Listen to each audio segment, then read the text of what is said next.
After doing the reverse mortgage, I found out it's not too good to be true. I can travel now. I actually have a savings account that I was unable to maintain before, and I can do the things that I really want to do. And the house, the beauty of it, it's all true. I own the house, and now it doesn't own me. Stop by your 10 Bank today, 463-9444. When it's time for your engagement plan, see the professionals at Peters Jewelers. You will find a huge bridal selection of wedding rings for all tastes and budgets. And at Peters Jewelers, their skilled jewelers can handcraft just about any piece. If you can dream it, Peters Jewelers can make it. Peters Jewelers is a family-owned company with years of experience providing good old-fashioned customer service with attention to every detail. When quality counts, trust the professionals at Peters Jewelers. 1159 Oak Ridge Turnpike in Oak Ridge. We are ASAP of Anderson, and our mission is to prevent and reduce substance misuse among youth and adults in Anderson County.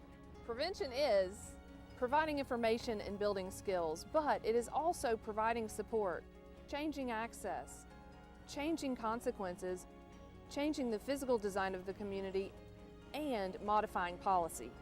What role will you play in preventing substance misuse? Find out more at asapofanderson.org.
Welcome to This Week in Anderson County. I'm your host, Chad McNabb. We have a very exciting show for you tonight. We're going to be talking about the future of the Oak Ridge schools, all things going on in the Oak Ridge schools.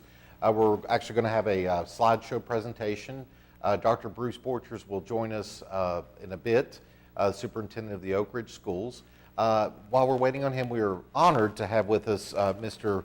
Keys Philauer, who is chairman of the Board of Education here in Oak Ridge. Thank you so much for joining us tonight. Thank you for the opportunity. Yes, sir. And a familiar face to many Oak Ridgers, I'm sure, but if someone's tuning in for the first time, could you give us a little bit about your background? Well, I've often asked the question, how long have you been involved in education? Yes, sir. And my answer is since the first grade. That's a good answer. So education has been my life, both as a student and professionally.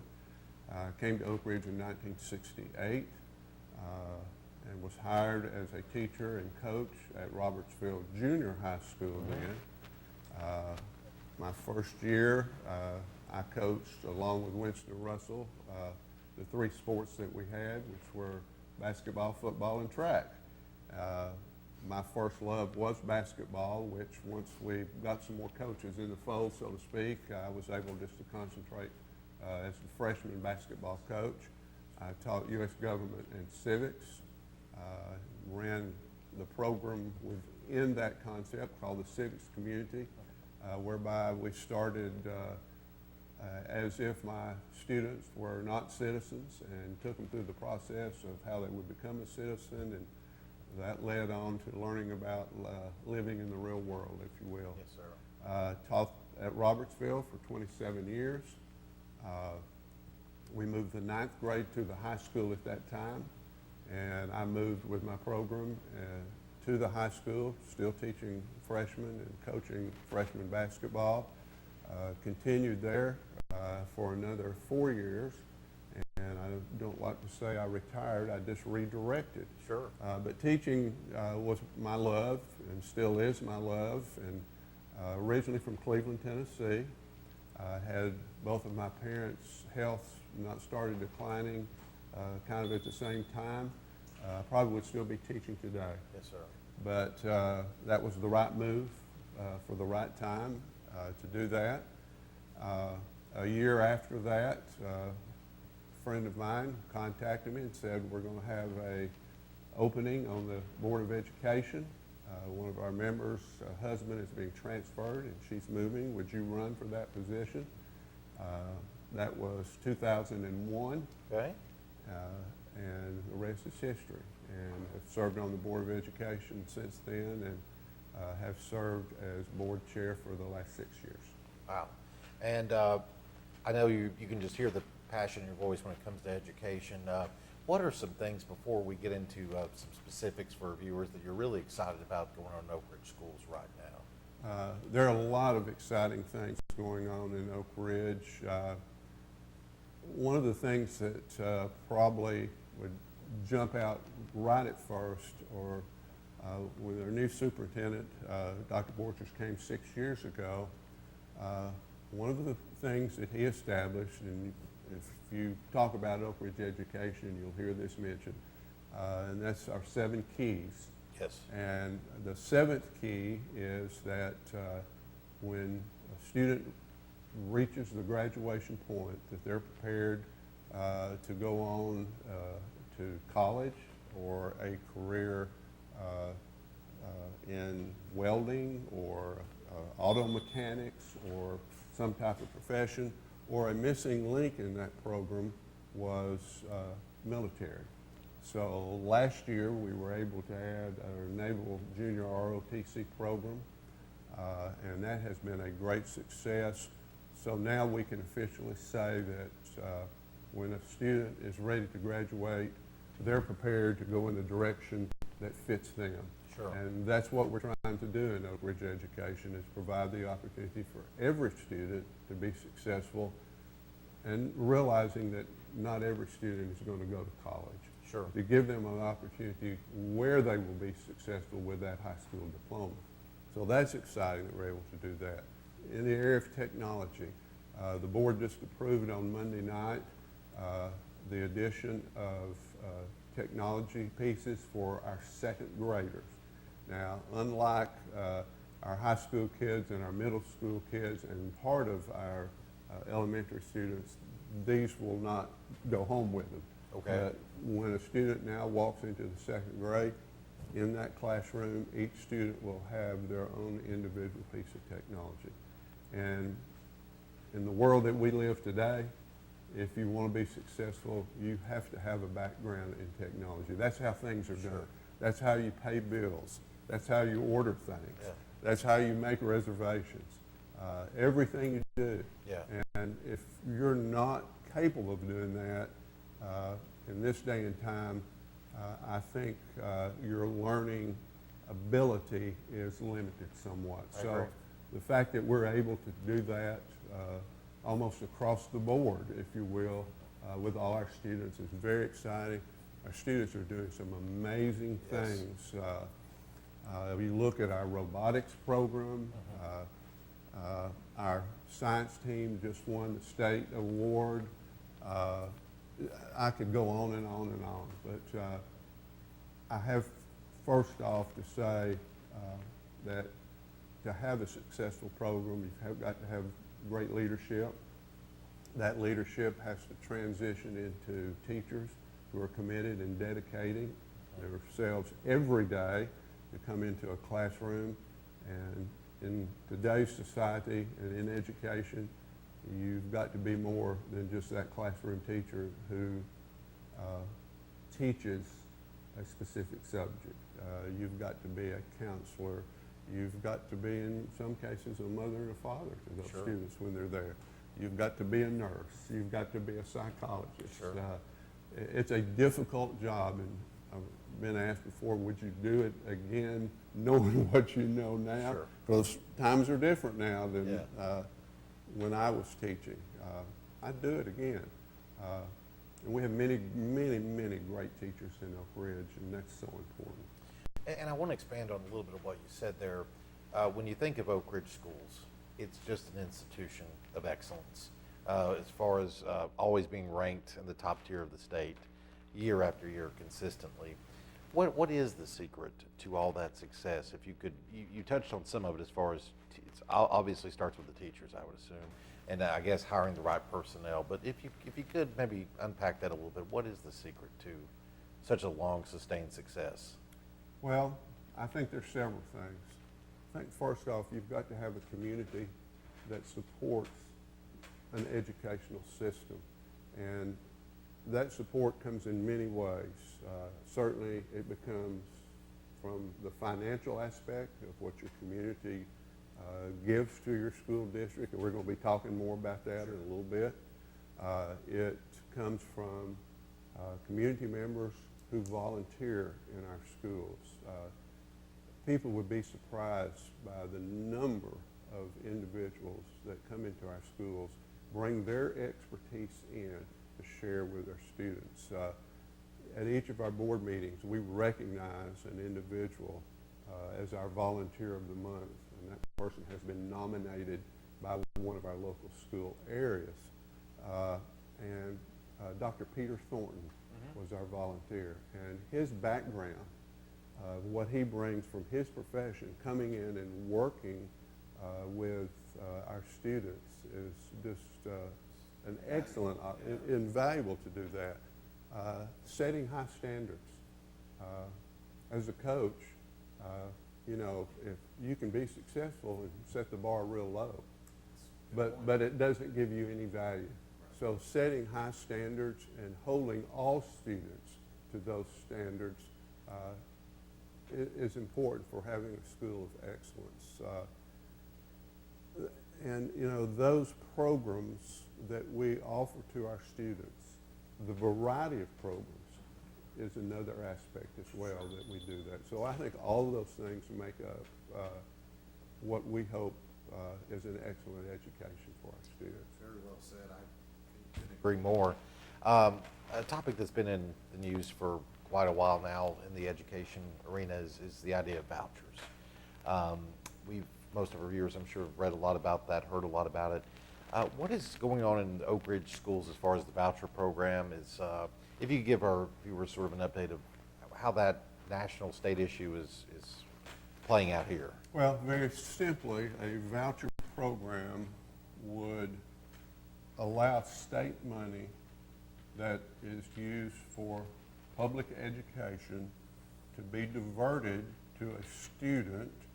And there are a lot of, if you can look legislatively, there's a lot of tentacles of how this might be done. But in a generalization, it would allow a student from a failing school to take that money and select a school of their choice. It might be another public school. It might be a private school. It might be a private school with a religious background. Also this year, there's a kind of, in my mind, a disguised program called an educational savings account, which puts money into a student's account, but in this case, that money could go to the parent, and that parent could use that money for homeschooling, or could use it to say, I'm going to educate my child by going on a vacation and taking them to the Grand Canyon. Nothing wrong with going to the Grand Canyon, and that would be certainly a good educational opportunity, but not to take public money that's allocated through the state. those who propose this often look at school districts and say, well, you're just concerned that you're going to be losing money. We're not going to be losing money per se, but what's going to happen is the direct effect on Oak Ridge would not be as great as it might be in some particularly rural areas. But what that allows to happen is that it gives the opportunity to move that money into a private school or a private religious school. Those schools are not on the same playing field that public education is. If they were level playing fields, I might look at it a little bit different. Sure. But I cannot, and our board just passed and adopted a resolution Monday night to send on to our state legislators that we do not support either vouchers, as they might be called, or an educational savings account. The governor and the new governor and the new commissioner have not firmly established where they're going to go with this yet, but we want to get a head start, so to speak, voice our opinion, and whatever influence we might have in Oak Ridge maybe might make a difference along the way. I know we've had great support in this area from Mayor Gooch and members of council. So working collectively as a community on this, hopefully will make an impact as well. I sure appreciate you unpacking that for our viewers.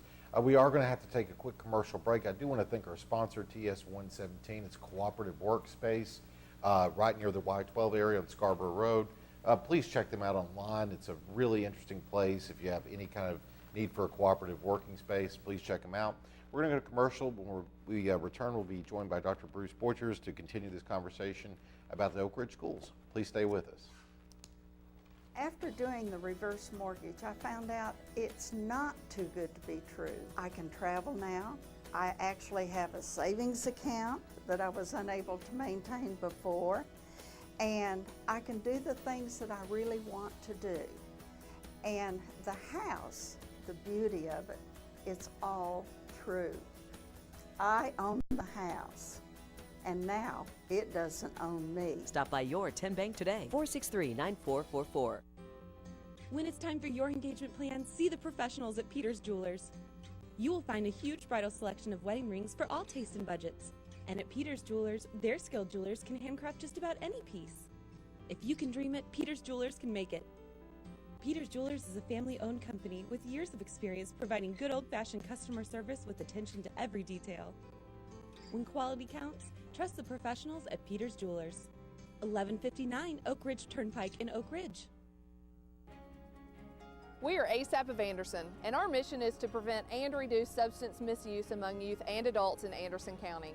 Prevention is providing information and building skills, but it is also providing support, changing access, changing consequences, changing the physical design of the community, and modifying policy. What role will you play in preventing substance misuse? Find out more at asapofanderson.org.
Welcome back to This Week in Anderson County. We appreciate you staying with us.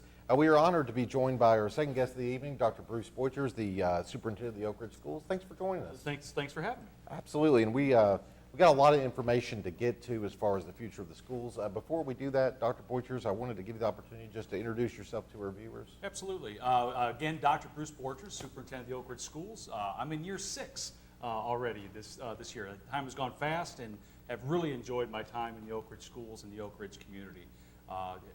Came here, like I said, about 6 years ago with my wife Shannon and 2 children, Bailey and Jack. Jack was able to go through the Oak Ridge Schools and graduated last year. Prior to this, I was a superintendent in Missouri, and was there for a short time, and then I spent most of my career in Iowa and Minnesota. Okay. Grew up in Iowa, had various jobs in the education field, kind of K-12, and just felt kind of a calling as my career progressed to have an impact on the most students I could. And that journey and that path has led me here, and I could not be happier to be a part of the Oak Ridge community and the Oak Ridge Schools. We are very happy to have you. And you gentlemen brought along a PowerPoint presentation with a lot of great information in it. So I just wanted to kind of open up the floor if we could get the graphics going. And this is primarily dealing with revenue sources for the schools, giving an overview of how everything is paid for, challenges we have, what we're doing well, what we need to improve on. Dr. Boychers, the floor is yours. Mr. Philauer, feel free to jump in. Well, let me kind of, if it's set the okay, table, sure. Based on the previous discussion Yes, you sir. and I were having, and you were asking about what makes the Oak Ridge Schools excellent. Yes, sir. And one of the things that I did mention was the financial support from the city. It's very important. You noticed in Sunday's Sentinel there was a listing of the area schools pre-K through 12, Right. and a lot of very important information there, ranging from scores to the number of economically disadvantaged students Right. that are served. And you know, this is just a general overview, but if you want to dig deep into the programs that we're able to offer, Sure. such as I mentioned the auto mechanics, such as the program at Robertsville Middle School, which is working with NASA on Wow. a CubeSat there. In order to do those programs, in order to provide, as I said, the excellent teachers that we have, you've got to have the funding. And we're very fortunate that we do. We never have enough funding, Sure, obviously. sure. And there are some areas that, because of what we expect program-wise and staff-wise, as you'll see from the state, the BEP funding that we get doesn't necessarily match what we offer to our Right. students. So Right. with that kind Yes. of an intro, Please, thank you. All right, yeah, and this is a different kind of presentation for me. Sure. I'm feeling a little nervous without Pat Smith, our Director of Business Operations, with us, but we'll do the best we can here, kind of a high level to kind of explain Sure. BEP, which is Basic Education Plan. And I'll emphasize the word basic when we talk about that plan. And like Mr. Philauer said, we appreciate the great support we get from our community Absolutely. and from our city, and that partnership is it's really what has made Oak Ridge Schools what they are. Oh, and, no and we question. appreciate that. So I don't want anybody to take it Oh, away no. tonight that we're asking for more or not happy with that. But this is kind of an overview explanation of where we're at. So on this slide, I think it's important, and you could, not every district in the state or every county school in the state will look like this. They're all different for various different reasons.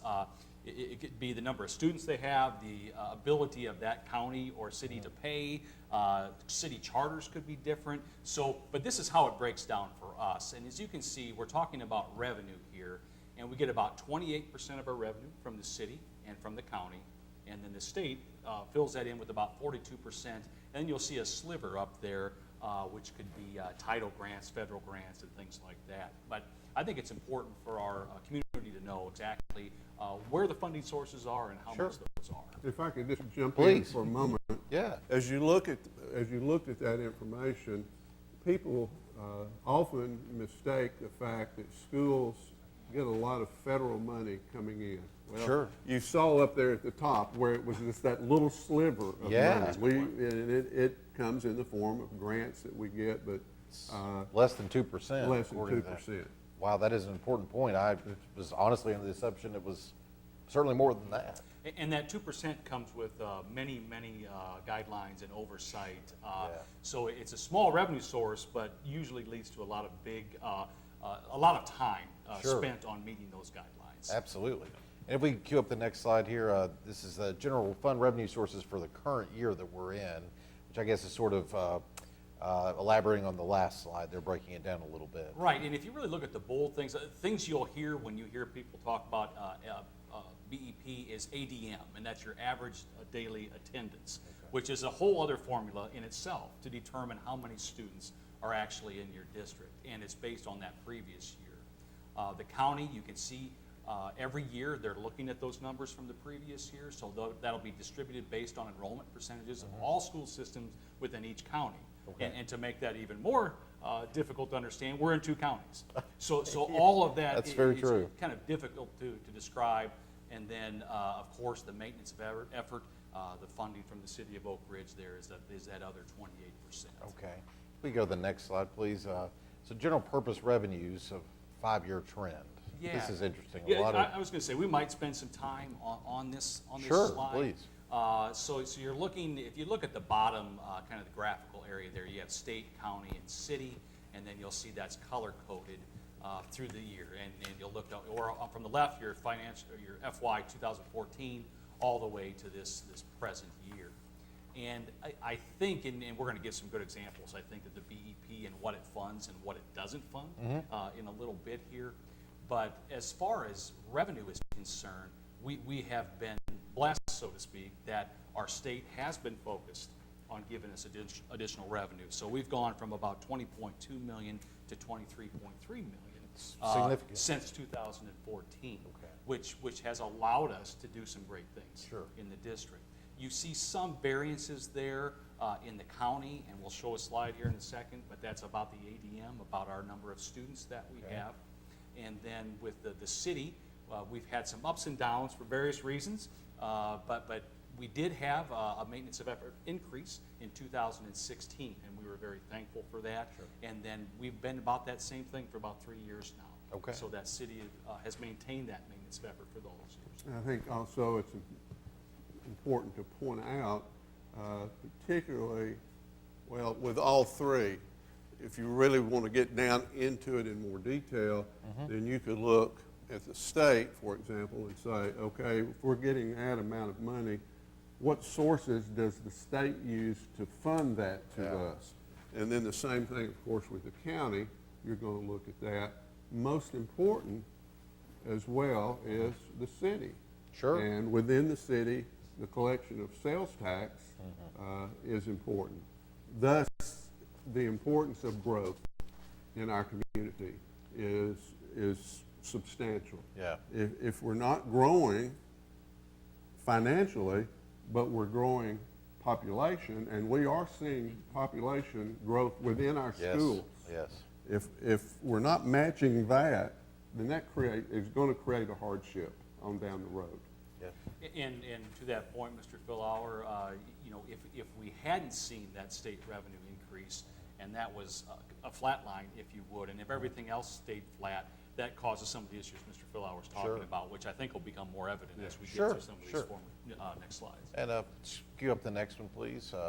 So yeah, state basic education program that's going into the BEP funding you were speaking Yeah, we can let folks kind of read through those. I don't need to Sure. read those to people, but you can kind of get an understanding here. And again, if you go online and Google BEP, you'll get more information than you've ever wanted. Than you ever would and wanna you'll probably be consume. more confused after Yeah, reading that I document. understand. Most people, even myself, things change, they move. Mary Ann Dursky from the state is probably the only person that really knows this back and forth. Yeah. And she's been a great support over the years. But those are just a few highlights of what that BEP funding looks like. One thing that did stand out to me is, counties with the higher fiscal capacities receive less funding. That's interesting. So basically, if I understand that, if you're in a better fiscal situation, you're going to be getting less than some more impoverished areas? Is that Yeah, the best example I have is like Sevier County. Okay. They have, their state aid is 31%. But because of their retail, all of the things they have going there, Tourism, yeah. yes, they have more ability to pay, so they get less funds from the state. So that's, we'll talk about equalization here in a little bit, Sure. but that's how the state tries to equalize that funding across the state. But So try to do the best job that they can to try to make it as level. that's playing right, that's field what as the they're idea. trying to do. Okay, That's what they're trying to I do. see.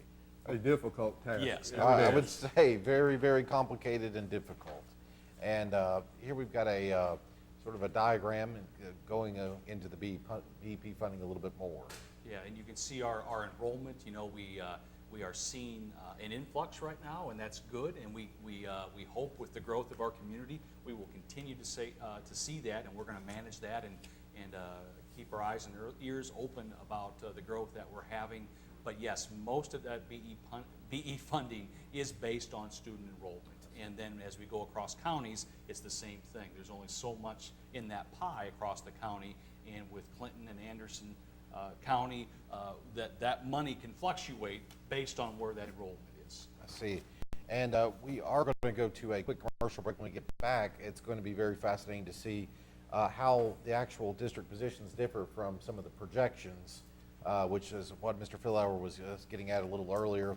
We will be right back after this commercial break. Please stay with us. Doing the reverse mortgage, I found out it's not too good to be true. I can travel now. I actually have a savings account that I was unable to maintain before, and I can do the things that I really want to do. And the house, the beauty of it, it's all true. I own the house, and now it doesn't own me. Stop by your 10 Bank today, 463-9444. When it's time for your engagement plan, see the professionals at Peter's Jewelers. You will find a huge bridal selection of wedding rings for all tastes and budgets. And at Peter's Jewelers, their skilled jewelers can handcraft just about any piece. If you can dream it, Peter's Jewelers can make it.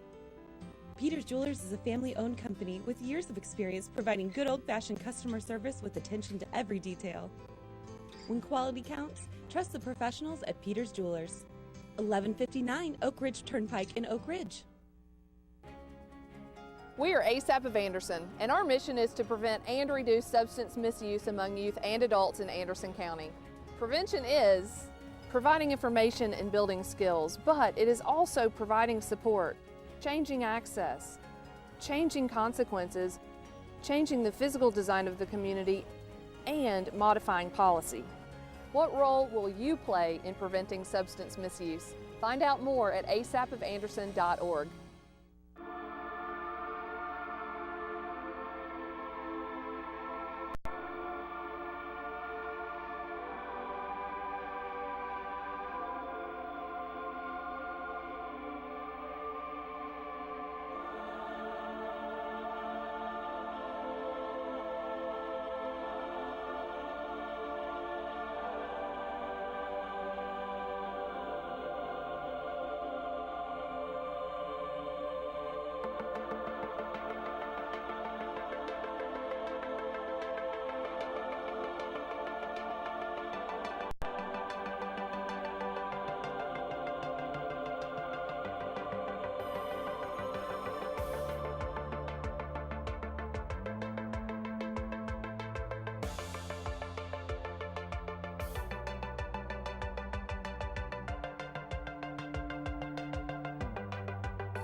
Welcome back After to This doing Week in the Anderson County. We're continuing our discussion with Board of Education Chairman Keith Philauer and Dr. Bruce Boychers, the Superintendent of the Oak Ridge Schools. We're about halfway through our slide presentation that really explains what's going on as far as funding for schools, and I just want to jump right back into that because I know we got a lot to cover. As we get where we left off, yeah, this was very fascinating to me as far as projections from BEP money to the actual situation on the ground. If you gentlemen could comment on this. Right. And again, highlighting basic. Again, so what you'll hear every year, every legislative session, they will talk about, hey, we fully funded BEP. Right. And you're going to see, these are just examples that we pulled out of what was actually funded in the BEP versus what we had to take on locally. So I, we put myself up there, so they would fund 0.22% of me, and we would have to make up the rest of that. But I think as we move down this list, I think people that have been in buildings, their students are in the building. When you look at the number of principals, they would fund 5.2. Well, we have 8, maybe 9 different sites with different programs, so we have to fund that. Assistant principals, they would fund 2.62. We have 10.5, and I can tell you, comparatively, districts around us have more assistant principals. We just added a dean position at our middle schools to kind of help offset some of that work. You don't have to pick up the paper and look too far to see some of the social and emotional learning issues that are happening in our buildings. Our kiddos are needing more and more assistance, more and more help, and they fund 1.3 psychologists, and we happen to have a higher percentage of kids who are in special education, and we serve them all. We love them to death, but that takes people. It takes people to do that. And then we'll talk about technology. I mean, that hasn't adapted to where our country and where our state is moving and where our kids are moving. And then really the last one there, the custodians, they fund 12.7 and we're funding 39.5. And I will tell you, and Mr. Philauer and I have been in meetings where we've talked, we are lean. We are lean. A few years ago, we had to cut a couple of custodians, and we still haven't put back, but yet we have more kids, more. So it gives you some idea, and Mr. Philauer probably wants to jump in here, but when they say fully fund, people think the right side is fully funded, but really they're fully funding that left side, and that's really important, I think, for our community. Absolutely. We were talking earlier about technology. Yes. And even though we don't have what we need, with what we have in technology, with what we're able to do with the technology that we're using with each of our students within the classroom and other areas, we're just think what if we were at 0.97. What could I'm not even sure what we could do. With 3,000 plus student computers alone. That's really, jaw-dropping to see the disparity from the situation on the ground to fully funding a education formula. That's very illuminating. If we could move on to the next slide, please. Another nurses, wow. Yeah. Another great example, and I think anybody who has had their students in school or just can think about their experience in school to not have a nurse in every building, it would be negligent on our part. Sure. So we actually then have to fund those 8 positions when we get funding for 1.15. Teacher assistants, when we talk about, and it sounds like Mr. Philauer talked about changing demographics, the needs of our students, and we teach every single student that comes through our doors, and we love them to death. But those teacher assistants are critical to some of the work they're doing. Response to intervention, some reading intervention, they go above and beyond in all areas. And then again, we talked about social and emotional learning, the needs of our kids. We need more than 7.7 counselors. Sure. And that's, but again, everything to the right is what we have to fund that goes beyond that basic education plan. Absolutely. And the next slide was also very fascinating as far as the overall pie graph. 77% is going to instructional support. That's, quite a number. Yeah, and that's where we like to keep the most of the focus of our funds, our support. It's all about the kids and what we can do for them.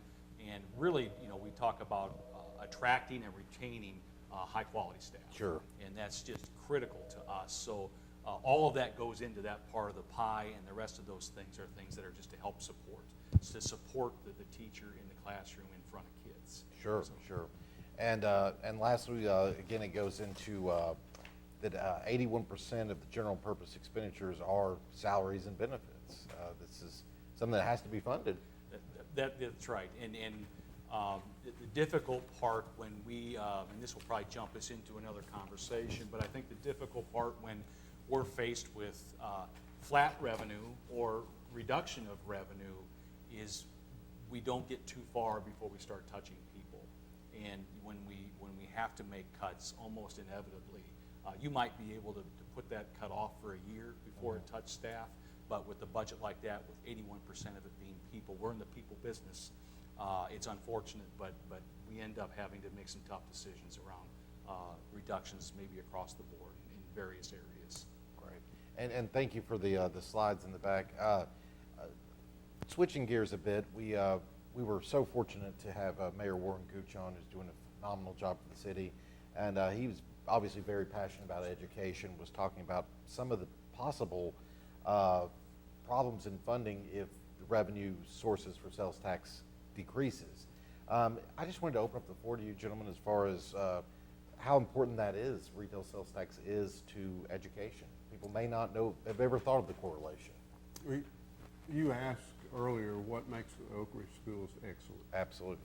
And I listed a couple of things. There's many things that do that. But when you're looking at the funding that we've talked about and the sources where the funding comes from, if we're going to do what we hope to provide to each student, and we talked about the 7 keys, if we want each one of our students to reach that 7th key, and as I said, to have the opportunity to move on wherever it is they're going to move on to, we've got to have the funding to provide those opportunities for each student. It's very easy to say not every student is the same because they're not. Sure. If we wanted to take all of our students and put them in one barrel, we could do that a lot cheaper. Oh, A lot cheaper. that's And unfortunately, some school districts do that. Then what is your end product going to be if you do that? So that's what we try to do in our district, to provide that excellence, to let each student find their own individual self, if you will. If money is cut, then, as Dr. Borcher said, we are in the people business. What goes first? Then probably staff. What follows staff? Programs. sure. I mentioned, well, let's just use as an example. Starting this weekend at Oak Ridge, I'll throw in a plug. Yeah. It's the Oak Ridge Performing Arts Okay. Center. Our master's group has the production of Annie. Okay. For them to have that program, there are teachers involved who do give of their time freely in many cases, but to have that Performing Arts Center, to have the things that go with that, that could be an easy cut. You close those doors. So we lose funding, particularly on the local level, because the local level is so important to merge education within the community. If we lose that, then we start losing things like that. Dr. Borchers, if you could weigh in. Yeah, Your you know, perspective as superintendent. Yeah, you know, there are so many great programs we could be talking about, and it sounds like we've talked about some of them already, and you could pick any school, and when I say that, I just want to highlight that without some of this funding, additional funding, you may have heard that we were the first district in Tennessee to be advanced ed STEM certified in every single building in our district, and second in the world. And I was recently out at Jefferson Middle School talking to Mr. Cox because they had a STEM night this last week, and unfortunately I was out of town, I couldn't be there. And so we've had STEM nights at all of our buildings. So I want our buildings to know they're doing great work. But specifically with that visit, they had almost 900 students and parents coming back for that event. And this day and age, it's difficult to get people to come back for meetings like that. And it was pouring down rain, and you know, sometimes we have to step back as educators because we don't celebrate a lot of I think great things that have happened. But as Phil and I were talking, Mr. Cox, the principal at Jefferson Middle School, we said, think about where we were 5 years ago. You know, no devices, no one-to-one. We had a vision for STEM, but if those resources go away, that doesn't happen. and that doesn't then happen for students and families of our community. Yeah.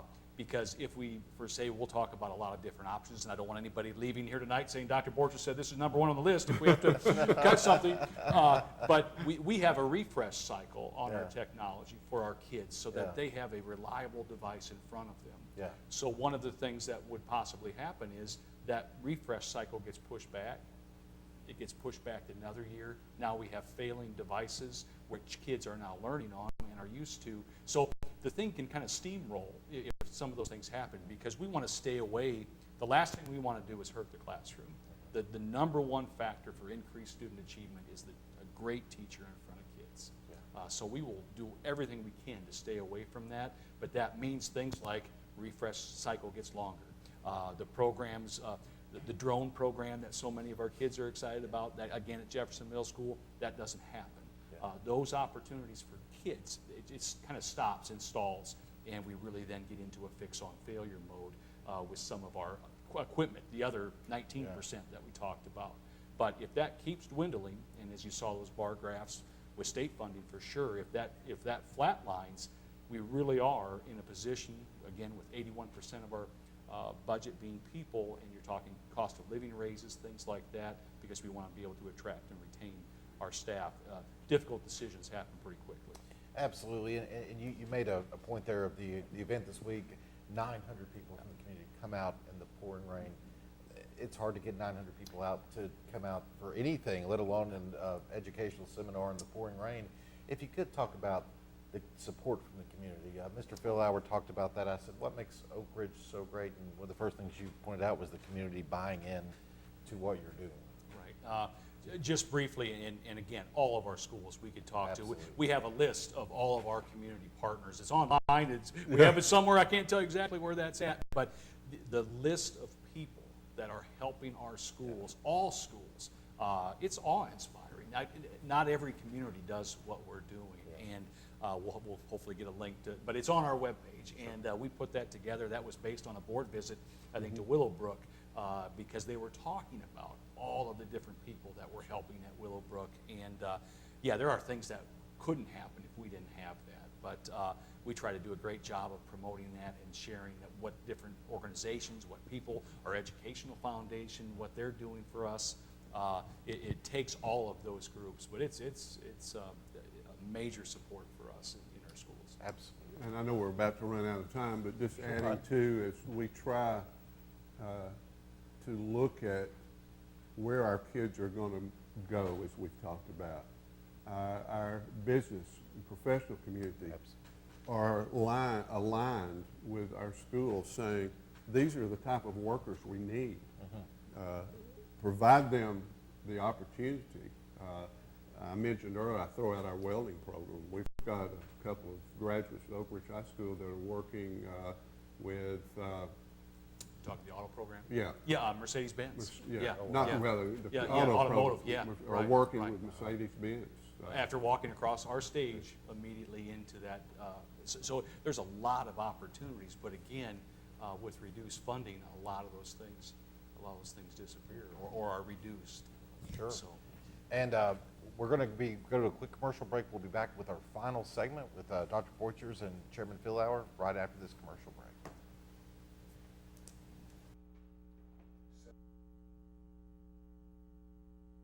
Doing the reverse mortgage, I found out it's not too good to be true. I can travel now. I actually have a savings account that I was unable to maintain before, and I can do the things that I really want to do. And the house, the beauty of it, it's all true. I own the house, and now it doesn't own me. Stop by your 10 Bank today, 463-9444. When it's time for your engagement plan, see the professionals at Peters Jewelers. You will find a huge bridal selection of wedding rings for all tastes and budgets. And at Peters Jewelers, their skilled jewelers can handcraft just about any piece. If you can dream it, Peters Jewelers can make it. Peters Jewelers is a family-owned company with years of experience providing good old-fashioned customer service with attention to every detail. When quality counts, trust the professionals at Peters Jewelers. 1159 Oak Ridge Turnpike in Oak Ridge.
Welcome back to This Week in Anderson County for our final segment with Dr. Bruce Boycher, Superintendent of Oak Ridge Schools, and Chairman of the Board of Education, Mr. Keith Philauer. We were just having a discussion about the importance of retail sales tax as far as school funding goes, how critical that is. A point I wanted to make before we went to commercial was I know it goes both ways as far as sometimes it gets left out of the conversation that great schools attract people to the community. And I can't tell you how many people that come into the community because of Oak Ridge's stellar reputation. So it's sort of a complete circle if you think about it. It's the way I've always looked at it. If you could talk about, I was asking Mr. Philauer before you arrived, the biggest challenges facing Oak Ridge schools. Is it the funding issue overall? You know, like I said, we've been blessed with the, Sure. with the state funding we've been receiving over the years, going back to the bar charts there. But I think one of our biggest challenge is really to how do we provide an education for students and prepare them for careers that we don't even know exist yet.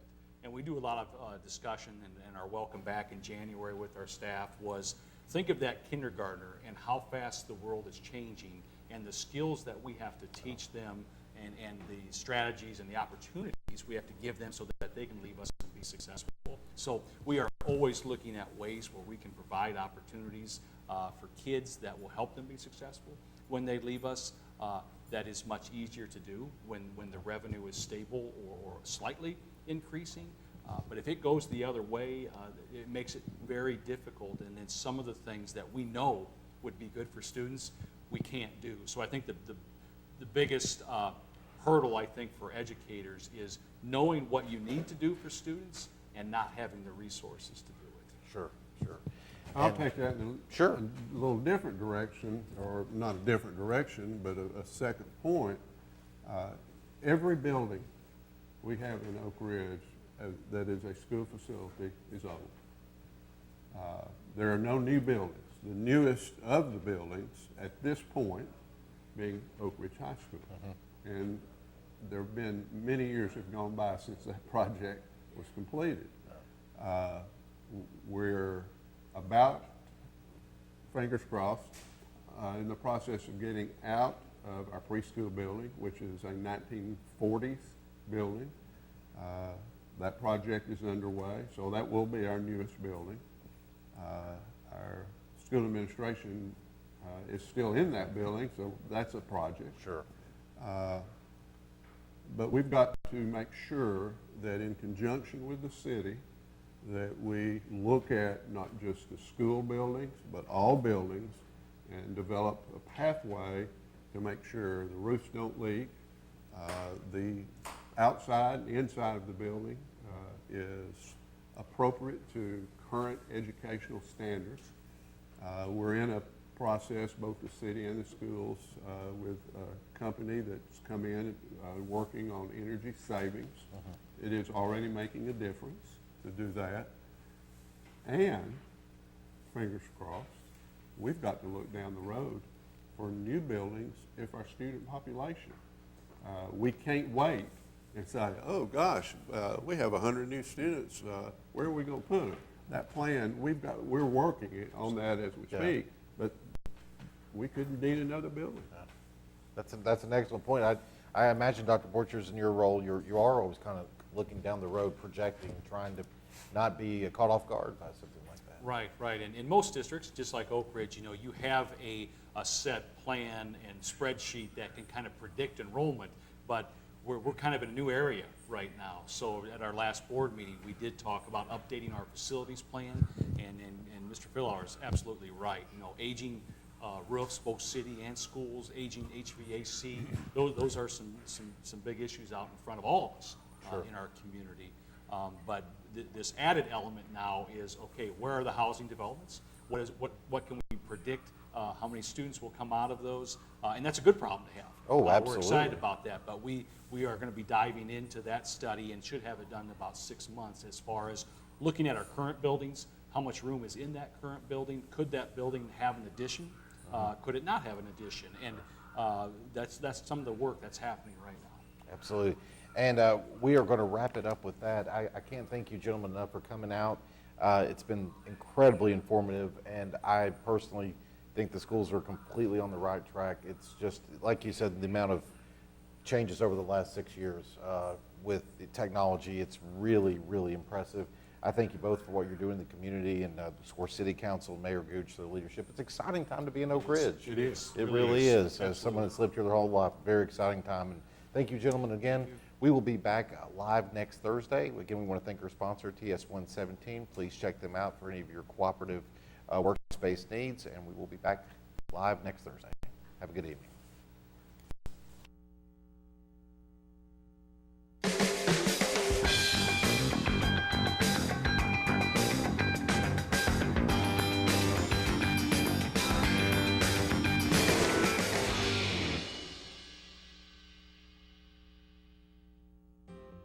When it's time for your engagement plan, see the professionals at Peters Jewelers.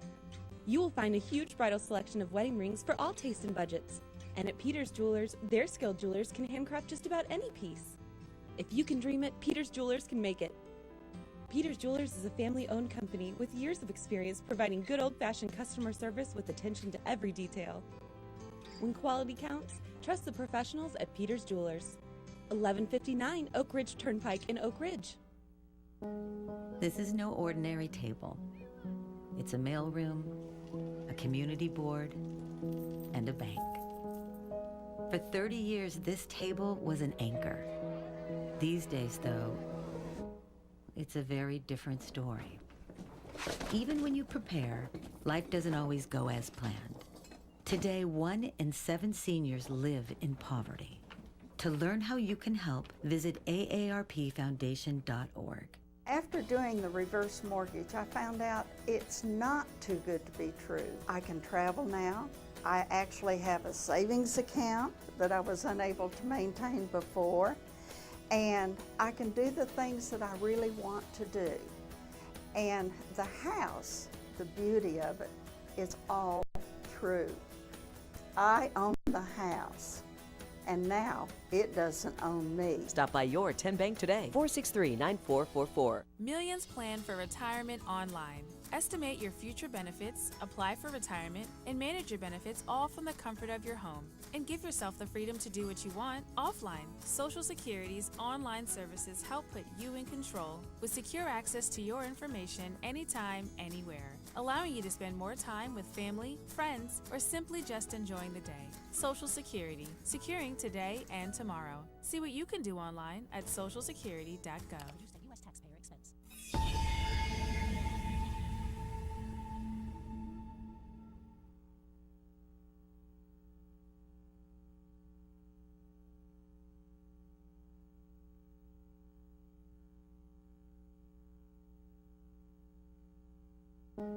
This is no ordinary table.